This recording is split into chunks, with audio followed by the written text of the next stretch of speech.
What a cool jingle. Hey, welcome to DAWG DAZE, where we talk about all things cannabis. I am your hostess with the mostest, Holly B. And boy, oh boy, do we have a treat for you in the doghouse today. We have the legendary Farmer Tom Lauerman in the house. Welcome, Farmer Tom. It's an honor and a privilege. Hi, Holly. Stoked to be on your show. Awesome, sir. So we have a lot of ground to cover and a really special announcement that everybody is going to be super stoked about at the end of our interview. So let's go ahead and get started. You want to start at the beginning? What got you into cannabis and what's your story all about, sir? Yeah, I started at a young age. I didn't, school was kind of turbulent for me. I was in and out of a bunch of different schools, and I got the opportunity to smoke some cannabis when I was a youngster, let's just put it that way. And I got back from that excursion, and I bought a Folgers coffee can full of Mexican weed. I'm from San Diego, California, where I was born and raised, and that's where the first half of my life took place. And now I live in Brush Prairie, Washington, outside of Portland, Oregon, and we've been here for, 22 years now, and we love it here. So my story starts back then. I bought a Folgers coffee can full of weed, and cannabis seemed to be what I was looking for in my life. I had gone to psychologists and psychiatrists, and they were trying to figure out what was up with me. So they wanted to get me on Ritalin and all these other things, but I flat out said no way. And I learned how to answer all their questions. And I found cannabis, and I knew at that moment that I had found what I was looking for, that I had a natural substance that could help me through every day of my life. And it still does as of today. So I took that can and, I put it in a shoebox lid, and I cleaned out all the stems and seeds, and I forced myself to roll joints because, for a young kid, cannabis isn't always there for you, right? Yeah. So you want to get every opportunity. So I rolled it all up because I knew if I learned how to roll joints and I carried rolling papers with me, there would be more opportunities to consume cannabis, especially in San Diego. So I struggled with rolling papers, didn't struggle. By the time I rolled the can full of cannabis up into joints, I was pretty darn good at it. So I kind of used the 2-pile method. And so I rolled up all these joints, and I sold some of the joints, smoked a lot of them, shared a lot of them with my friends, and that's kind of where it all started.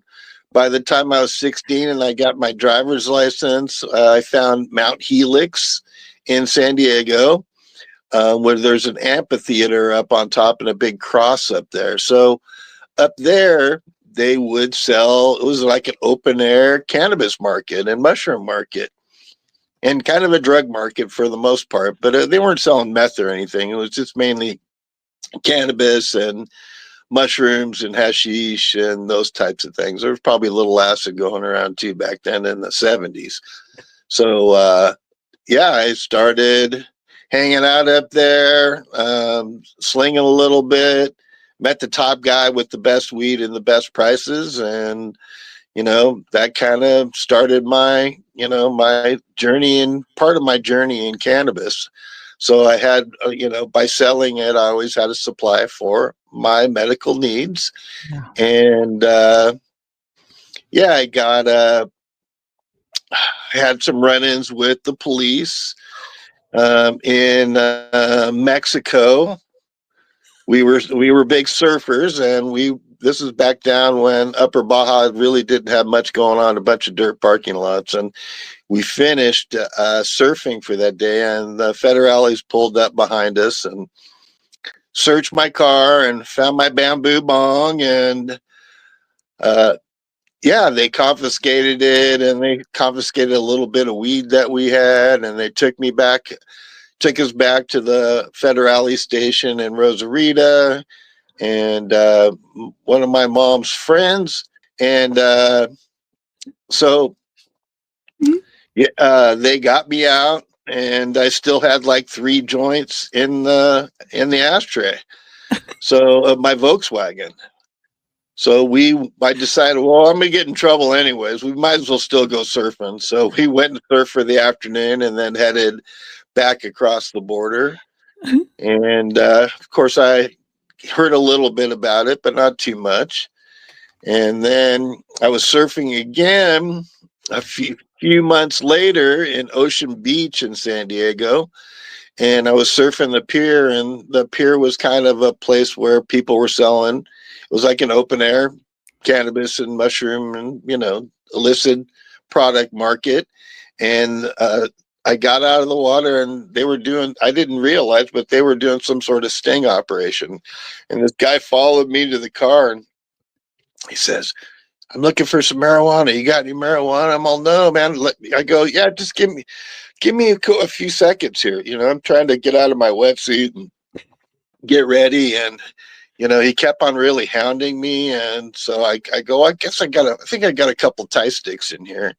So I whipped out a Thai stick, and he whipped out the cuffs and really basically entrapped me as a 16-year-old.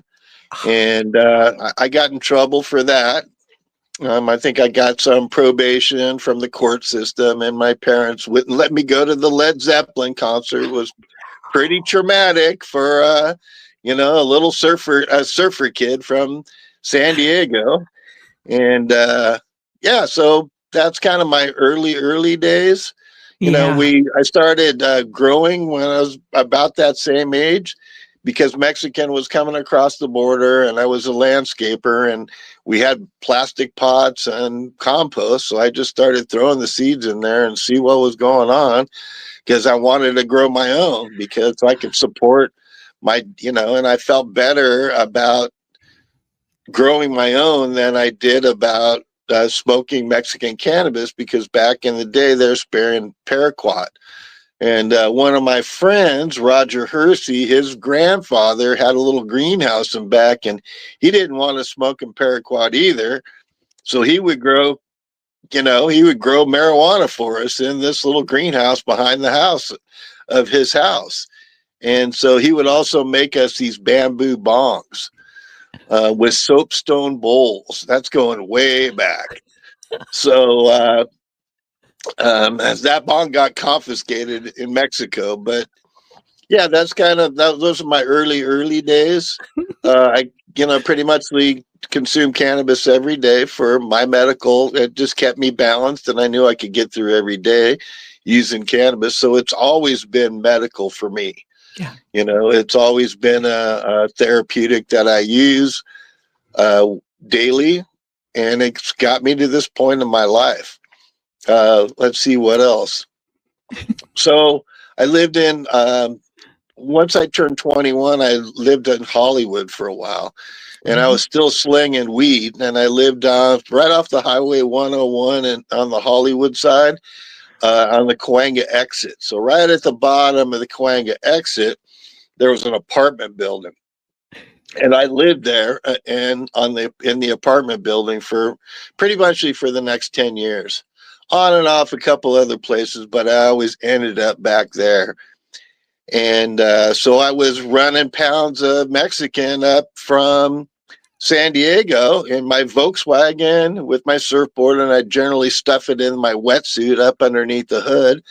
And I would go back and break it into 3-gram, $20 bags. And it kind of supported me there for quite some time. I had jazz musicians who would come and buy everything I had for sale that day, because I would only smoke so much, and I didn't want to keep going back and forth and picking up pounds. For me, it really wasn't. It was more about quality of life.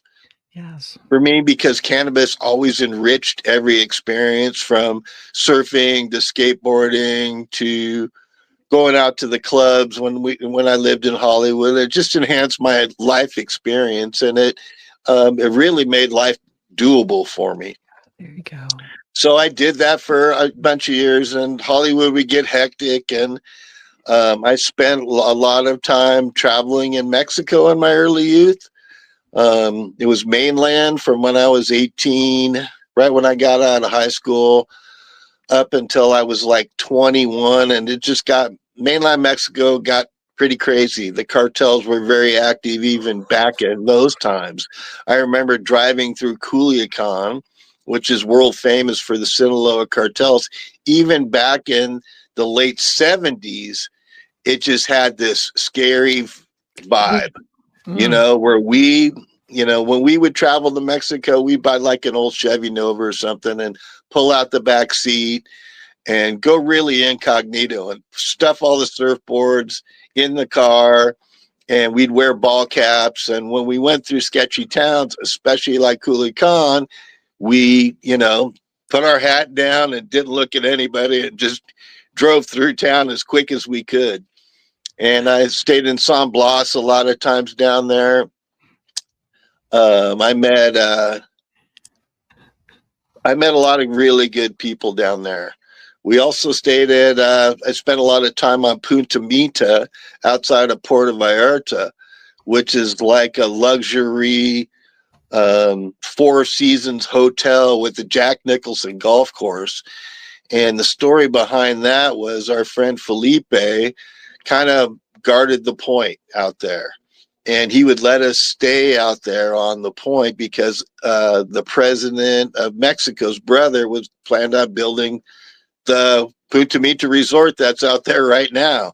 And the houses that are there, especially right where we lived, are I think they're probably closer to $10 million right there. But we lived on the point there for months and months on time. When I went to Mexico, I would stay for 6 months at a time, as long as my visa would last. And then we'd come back, or I'd go to end up in Acapulco or in Oaxaca, and then I'd get a ride, sell my surfboards to the locals, get enough money so I could get back to Mexico City, where my mom would generally have a ticket for me waiting for me to come home. She had cancer during that time too. And I would check in with her. And I remember I was in Acapulco that time, and she said, "Oh, it's time to come home." So she said, "Get to Mexico City." So I got to Mexico City, and I flew to Tijuana, where my dad met me at the border.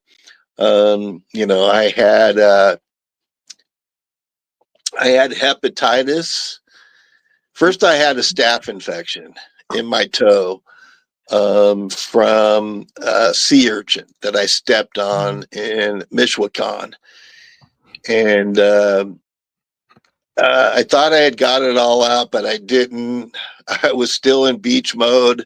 I went with my flip-flops to a Black Flag concert. Somebody with combat boots stepped on my toe. My toe exploded. And my mom was at home. She refused to go to stay in the hospital. So I spent a lot of time, got to talk to my mom and understand, we got to talk about everything. Right. And right after that healed up, I got hepatitis. Oh my God. From some oysters that I had ate down there. And so I got to spend more time with my mom, which was truly a blessing. She was like my hero. She was a doctor and a surgeon, and probably one of the first women livers out there. She really wasn't into burning bras, but she was more into going toe to toe with the male doctors out there. Nice. And she was a huge supporter of me and my life. And my grandpa had a huge influence on me too. He always encouraged me to be a pioneer. He was fearless, and he would take me to Tijuana all the time, to go to the racetracks, to go to Agua Caliente. And, once he'd get a seat, I'd always go run off and check everything out. So, so I was pretty fearless as a kid and into exploration. And we would go to the Del Mar racetrack all the time and go watch the horses walk early in the morning when the surf wasn't good. Yeah. And back to my Hollywood days, I did that for several years, and continued to use cannabis and sell it when I needed to, and then skip forward to let's go to 1995 and Dennis Perone and Prop 215. And so I petitioned for my family and all my friends, and I was out there telling everybody, we got to vote for this. It was like the most important thing in my life to Wow. make sure it passed. Yeah. And it passed. And then I was a part of a collective with Steve McWilliams. I got my letter recommendation from Dr. Bill Eidelman out of Santa Monica, pretty famous guy. All of his patients, Jack Herrera used to take care of all of it, all of Jack Herrera's people would get their recommendations from Dr. Bill, as I used to like to call him. He became another really good friend of mine who I've spoke with at events. Him and David Bierman, who my mom worked with at San Diego State back in the 70s too. So Bierman came from Haight-Ashbury Free Clinic to San Diego State to run the student health service. And my mom and him battled a little bit because she really wanted the job. But he was turned out to be a really good guy, and I spoke with him on many stages over the years too. So it's like it was pretty amazing. I had a really good fruitful youth. Yes. So our collective garden, we had what I like to refer to as the Noah's Ark of cannabis collectives. We had every race, creed, color, illness, AIDS patients, cancer patients, quadriplegics, old people with glaucoma and arthritis. And we had 20 patients, and I was the grower, and Steve was the face, and we were very active. We would go to the town council meetings all the time in San Diego with our 4-inch pot plants, put it up on the stand since it was legal, and tell the town council of San Diego how safe cannabis was. Awesome. And how they should, not come down so hard on people just trying to help themselves and better their lives. Yes. And we tried to educated them that cannabis was safe and this wasn't heroin or meth or fentanyl or any of the super hard drugs. How it was just, it was adjunct to life, and it made life easier. Awesome. So my dog nipped at somebody going by. They called the police. We were right next to the brass rail in San Diego, and there's a big gated apartment building there. And Steve's parents rented the whole place out. Basically, Steve was a trustafarian, and his parents gave him money just to stay away. It's like, go far away and we'll support you and whatever you do. And so they paid for everything, and the police came, and my wife Paula was there, and she was the holistic health practitioner, like our medical team for our collective. And when she saw the cops came, she walked 2 baskets, laundry baskets with laundry on the top, past the police, down to a community storage space, dumped them off, got on our cordless phone. Back in the day, we saw that when Brownie Mary got busted, she had NBC at her at her place, and what it did was it really forced the law enforcement to behave by the rules, right? Yeah. So, Paula, we all had media lists, because going to the town council meeting, the media was always there and said, cannabis is such a hot topic. We gotta, if any of you guys get busted, call us, because we'll be right there. And sure enough, Paula whipped out her media list and called all the media, and they were there within a couple minutes. That totally pissed off the law enforcement there.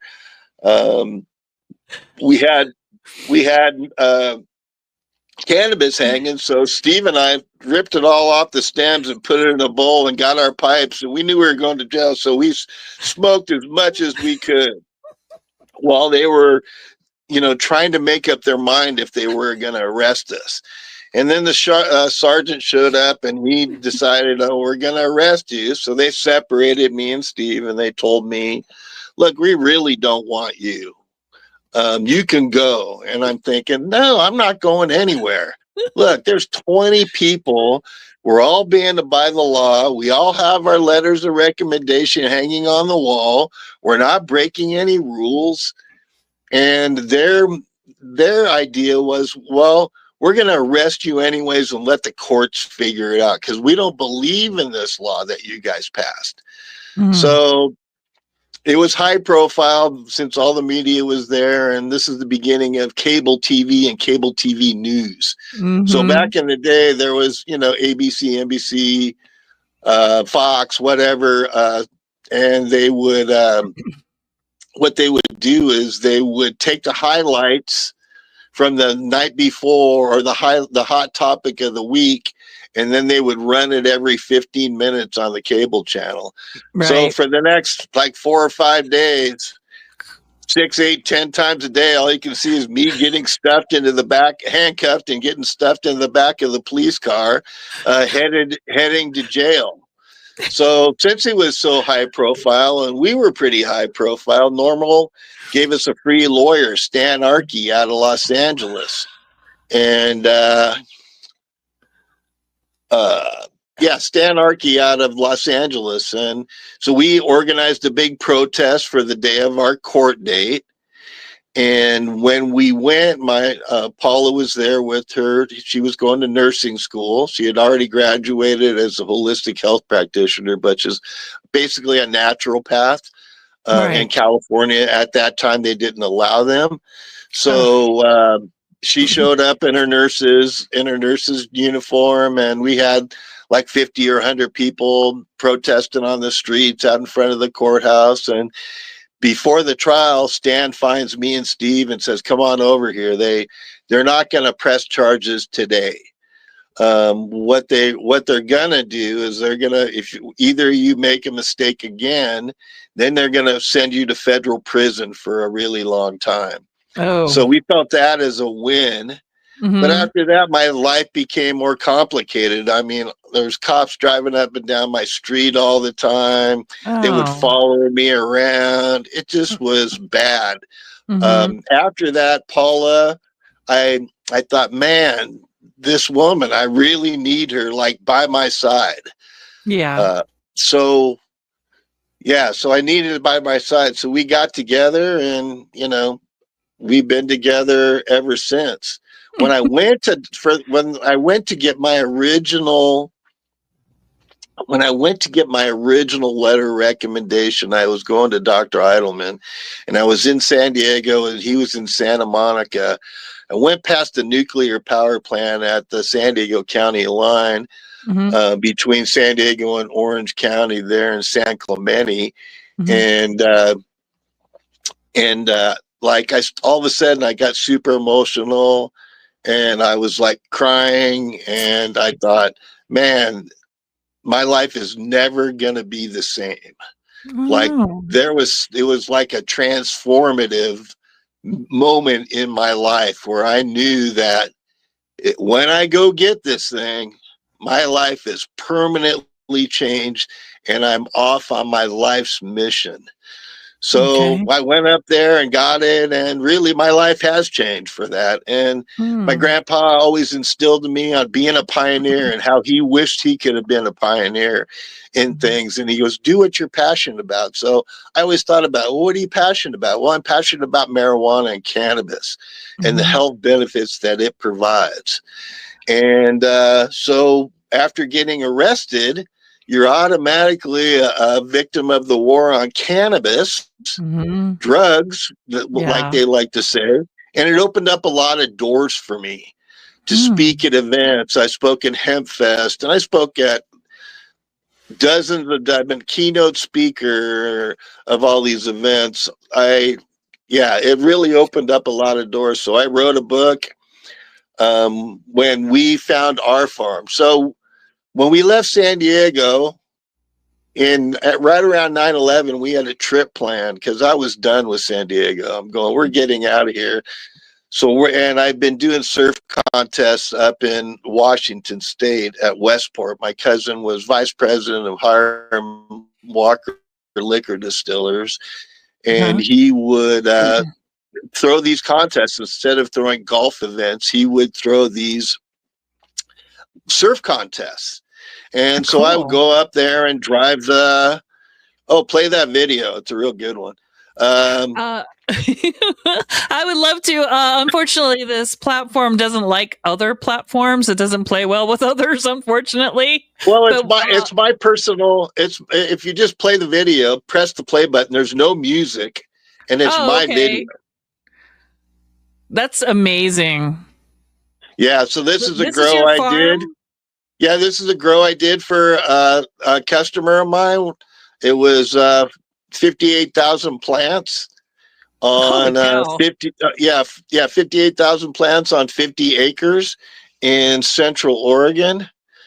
And so we'll talk a little bit about that, but you can keep that running. It really gives everybody a good idea of, because a lot of people always says, well, what do you do, Farmer Tom? So well, I grow cannabis, and exactly. I come from a landscape background. Oh my gosh, it all makes sense now. Right. So it was my passion. I did landscaping. I learned about scaling up. I spent a lot of time on my previous partner's dad's cattle ranch out there in Arizona, where he taught me about scaling things. And I was one of the first ones to use T-tape drip irrigation. Beautiful. And, but anyways, back to moving up here. So we did the tour. We found some places that we liked, and we found somebody was looking for a land partner in Williams, Oregon, of all places. It's definitely Williams, Oregon is the Garberville, Bryceland hub, of Humboldt in Oregon. Wow. So we moved up there, packed up everything, and drove my big truck and a trailer, and Paula had the U-Haul with the 4Runner on back, and we moved to Southern Oregon, which is like the Mecca of cannabis. It's the best growing region in the world. Gorgeous. Hands down. And, like Bob Snodgrass says, Oregon grows the best cannabis, hands down. Yeah. So, and they have the perfect climate for it. And they do grow. So I stayed there for a couple years. I was still kind of looking out behind my back because of the arrest. Wherever I went, the cops seemed to follow me. So I was a farm manager on an organic seed farm. We grew vegetable seeds for the vegetable market, home growing vegetable market, which is a really good business because they kind of do what do you want to call it? The CSA model. Okay. Oh yeah. Where you pay, they pay you up front to get started, and then when you deliver the seeds. So, and then anyways, we worked on that farm. The lady sold the farm, and there wasn't much work there, and it was buying property there. All the Californians were moving in, and it was just too expensive